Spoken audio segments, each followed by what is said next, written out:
ناظرین آج بھی ہم بونگیاں مارتے سوچتے نہیں ہیں، نہ یہ سمجھتے ہیں کہ یہ بونگی مارنے سے، عجیب و غریب چیز لکھنے سے ہمیں اپریشیٹ کیا جائے گا یا ہم پر تنقید کی جائے گی. بس اپنی تعریف کے لیے ہم کچھ بھی لکھ دیتے ہیں، جبکہ یہ سمجھتے ہیں کہ آج بھی وہ قدیم دور ہے کہ لوگ انفارمیشن نہیں لیں گے. جبکہ آج آپ کوئی چیز تحریر کرتے ہیں تو اس پہ سرچ ہوتی ہے، انفارمیشن اکٹھی کی جاتی ہے، اس پر تبصرہ ہوتا ہے.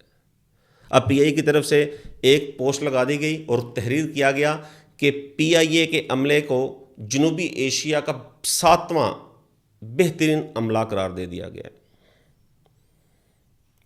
اب عجیب بات ہے کہ 8 ممالک ہیں جنوبی ایشیا کے اندر، اور ان 8 ممالک میں پاکستان کے عملے کو، پی آئی اے کو 7ویں نمبر پر قرار دیا گیا. اب ان 8 ممالک میں کون کون سے ممالک ہیں؟ پاکستان، افغانستان، بھارت، سری لنکا، نیپال، بھوٹان، بنگلہ دیش، مالدیپ. جبکہ ان 8 ممالک میں سے ایک ممالک کی ایئر لائن ہی نہیں ہے، افغانستان کی. تو 7 ممالک کی ایئر لائنس ہیں، ان ایئر لائن 7 ممالک میں ہمارا نمبر ہے 7واں، اور اسے ہم نے اپریشیٹ کرنے کے لیے لوگ ہماری تعریف کریں گے، خوشی منائیں گے، مٹھائیاں تقسیم کریں گے، اور اس پوسٹ کو پی آئی اے نے سوشل اپنے اکاؤنٹس پہ لگا دیا، میڈیا پہ. تو یقیناً سوچنا چاہیے.